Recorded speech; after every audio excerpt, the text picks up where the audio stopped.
Le co-emploi, qui est notre focus juridique. Alors, on a beaucoup parlé du télétravail, du harcèlement, qui sont des sujets, je dirais, presque sociétaux. Là, on parle d'un sujet un peu technique, mais très important pour un certain nombre de groupes de fonds d'investissement. Nous sommes avec Myriam de Gaudusson, avocate en droit social associée au cabinet Franklin. On est très heureux de vous accueillir. Vous êtes déjà venu sur notre plateau. D'abord, pour le béotien que je suis et que certains sont devant leur écran, le co-emploi, c'est quoi? Eh bien, écoutez Arnaud, le co-emploi, c'est une technique utilisée par les syndicats et les salariés pour tenter de récupérer une indemnisation auprès d'une société mère quand ils sont salariés par la filiale. Donc, ça concerne les groupes de sociétés. Vous avez parfois des cessations de paiement au niveau des filiales. Ça leur permettait, jusqu'à ces revirements de jurisprudence dont on va parler, d'attaquer la société mère pour obtenir une indemnisation. Et souvent, ils étaient plusieurs. Donc, vous pouviez avoir tous les salariés licenciés qui attaquaient la société mère. Exemple, Myriam, pour que les gens comprennent bien, une grosse société de BTP qui avait une filiale, ça arrivait fréquemment. Absolument. Et on essayait de toucher directement au cœur, au trésor de guerre. Absolument. Et donc, on essayait de gagner de l'argent sur le... Absolument. Et ça allait même jusqu'au fonds d'investissement dans les participations qu'elles détenaient parmi leurs actifs. Et donc, pour essayer vraiment de les atteindre au cœur. Et donc, ça voulait dire, et on va rentrer dans les modifications de la Chambre sociale de la Cour de casse, ça voulait dire que certains investisseurs hésitaient ensuite à mettre de l'argent dans une entreprise en disant, mais si on vient de chercher de l'argent pour une filiale qui coule, on n'y va pas. C'était ça l'idée. C'est ça, mais à la limite, le problème qu'on pouvait rencontrer aussi, c'est les investisseurs qui envoyaient une personne de manière permanente dans les filiales, qui se baladaient au milieu des salariés, qui visaient tous les contrats. Bon, on pouvait se poser la question de savoir qui était l'employeur quand cette personne allait même jusqu'à tenir les entretiens de licenciement. Bah oui. Donc c'est pour ça qu'effectivement il y a eu un énorme flou artistique pendant un certain nombre d'années. Et là maintenant la Chambre sociale est venue un petit peu régler ces problèmes. Alors je le lis, c'est hors l'existence d'un lien de subordination, c'est bien ça la modification, hein? Alors, je vais essayer de schématiser ça vraiment de manière simple. Vous aviez, depuis un arrêt Molex de 2014, bien sûr. 3 le conflit Molex. Oui, exactement. Donc, voyez bien le type de dossier qui concernait le co-emploi. Eh bien, vous deviez avoir une confusion d'intérêts, une confusion d'activités et une confusion de direction, c'est-à-dire une gestion RH. Ce que vous évoquiez tout à l'heure. Exactement. Et au-delà de la nécessaire coordination de l'activité et de la gestion économique et sociale. Bon. Et quand on parle du lien de subordination, c'est que vous aviez d'autres cas où clairement une société mère donnait des ordres directs à des salariés. Donc la Chambre sociale est venue sans passer par la direction de la filiale. Ah oui. Donc au-delà de cette exception, il faut aller ces 3 conditions pour caractériser le co-emploi et donc récupérer de l'argent auprès de la société mère. Sinon, là aujourd'hui, grâce à la Cour de cassation, je dis grâce ou à cause, ça sera à la filiale de rémunérer ou de payer le plan social et non plus à la société mère, par exemple. Oui. C'est ça. En gros, ça c'est un des éléments, effectivement, centraux qui intéressent la vie des entreprises. Et oui. Et des investisseurs. Voilà, tout à fait. Et en fait, ce qui s'est passé, c'est que les juges du fonds bloquaient et ne suivaient pas. Quand, c'est ça? C'était la Cour d'appel de Caen. On va pas la mise en cause, directement. Mais on le dit, la Cour d'appel de Caen. Est-ce que c'était lié à l'EPR? Est-ce que c'était lié à cette zone Flamanville avec beaucoup de sous-traitance? Il y a une zone effectivement un petit peu explosive. C'est ça. Donc avec une volonté de protéger les salariés. On la comprend bien, cette volonté. Mais la Chambre sociale est venue dire on ne peut pas venir perturber les groupes de sociétés et leur fonctionnement. Donc à partir du moment où on comprend qu'il y a une gestion centralisée des groupes, donc si cette gestion est centralisée, c'est normal.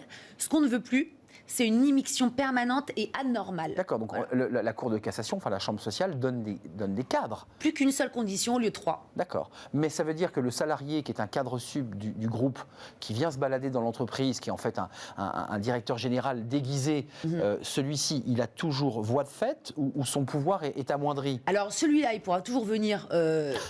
surveiller un peu ce qui se passe, surveiller ce qui se passe, mais non pas agir. Donc pas les entretiens de licenciement. Quotidienne, voilà. De manière quotidienne, participer aux réunions du CSE, participer à la stratégie commerciale, mais de la filiale. Il faut maintenant une émission permanente et anormale. D'accord. Donc au syndicat, de prouver que cette personne, c'est tout l'enjeu d'ailleurs, vous qui défendez les entreprises ou les fonds d'investissement, j'imagine, les syndicats vont dire mais non, c'est pas vrai, il a été là tout le temps, tous les jours. On en revient au mode de preuve. Et donc à ce moment-là, vous êtes dans un conflit de mode de preuve, c'est-à-dire chacun amenant sa preuve. Tout à fait. Mais ce qu'on voit aussi, c'est que comme vous aviez cette fronde des cours d'appel, cet arrêt vraiment vient fixer une limite très très stricte et ça va vraiment normalement venir réduire le nombre de contentieux. Dans ce type de dossier. Il y avait beaucoup de contentieux sur ce type de dossier. Oui, il y avait énormément. Il n'y a qu'une seule fois où la Chambre sociale a reconnu le co-emploi depuis 2014, c'était en 2016. Voilà, terminé. Après, on a eu ce dernier arrêt. Et après, que du consensueux. 25 novembre 2020. Et maintenant, il va vraiment falloir démontrer que vous avez une personne qui agit comme l'employeur, de manière permanente, dans les filiales, pour venir chercher de l'argent auprès de la société mère. Donc, plus difficile à démontrer pour les syndicats, ce lien finalement un peu obscur et complexe. Ça change complètement la donne. Ça change la donne donc, sur le plan du contentieux, parce que ça va être plus difficile à prouver. Donc, ça va permettre de fluidifier. Qu'est-ce que ça amène aux entreprises? Elles se sentent rassurées, les gros groupes se disent, ou les entreprises se disent, bon, bah, je suis rassuré, là, on est moins attaqué là-dessus. Absolument. Donc, c'était surtout problématique maintenant qu'on est dans une période un peu de crise liée au Covid, notamment. Hein. Vous avez pas mal de filiales dont l'activité va être perturbée, voire même en état de cessation d'activité. Hein. La question se posera. Voilà. Est-ce qu'on se retourne vers le siège? Eh bien, exactement. Ben oui. En fait, c'est un peu préemptif ce que la Chambre sociale a fait. Molex, ça avait chauffé à l'époque. Ça avait été un conflit social très dur. Il y a eu aussi le dossier Continental. Bon, il y a eu tous ces dossiers-là qui ont été concernés par le co-emploi. Donc, en fait, c'est un terme un peu barbare, entre guillemets technique, mais qui est très concret dans l'actualité. Mais énormément, et ça concerne tous les salariés. Parce que maintenant, il va vraiment falloir prouver, pour aller chercher la société mère, que ces dirigeants étaient quasiment en permanence dans la filiale. Mais maître, la question se pose, et c'est déjà posé pour Bridgestone. C'est 750 salariés qui appartient à un groupe qui décide de couper le cordon. Ouais. Tout l'enjeu des syndicats, c'est de démontrer qu'il y a une stratégie du siège à l'intérieur de Bridgestone Amiens. Alors, plus qu'une stratégie. Alors là, du coup, une volonté de fermer. Vous avez le fait de couper et où la société mère cesse de financer les plans de licenciement, ce n'est pas suffisant pour le co-emploi. En revanche, on peut passer par d'autres concepts juridiques pour aller venir chercher Bridgestone, mais pas celui du co-emploi. Alors, on peut passer par quoi? Par la fraude, par une gestion défaillante. Il vide de sa substance. Devant le tribunal de commerce, mais pas devant un conseil de prud'homme, sur la base du co-emploi. Donc, ça concerne plus les salariés. D'accord, donc ça passe plus par le tribunal de commerce, sur l'idée que l'entreprise mère, Bridgestone, a vidé de sa substance en faisant remonter. C'est le cas de plein d'entreprises qui ont fermé, mais vous pensez que ça ne passera pas Ça ne peut pas passer par le conseil de prud'homme. Bon, écoutez, quand on fera une émission Bridgestone, vous reviendrez débattre avec nous, parce que c'est un concept qui paraît comme ça un peu éloigné de notre quotidien, mais qui est éminemment important dans le quotidien des salariés.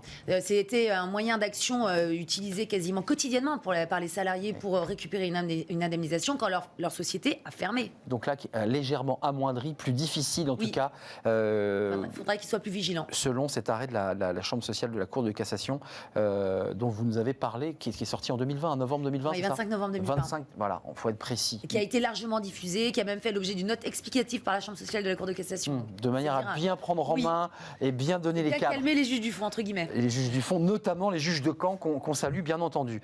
Merci Myriam de Gaudusson. Vous êtes avocate en droit social et vous êtes associée au cabinet Franklin. Merci de nous avoir éclairé sur ce concept dont on parle peu, je dirais, dans le grand public. Tout de suite, on se fait une petite pause café. Ça arrive aussi chez les avocats, ils vont se prendre un café à la machine à café, comme ça on peut se raconter plein de choses. C'est la pause café et c'est Fanny Griesmer.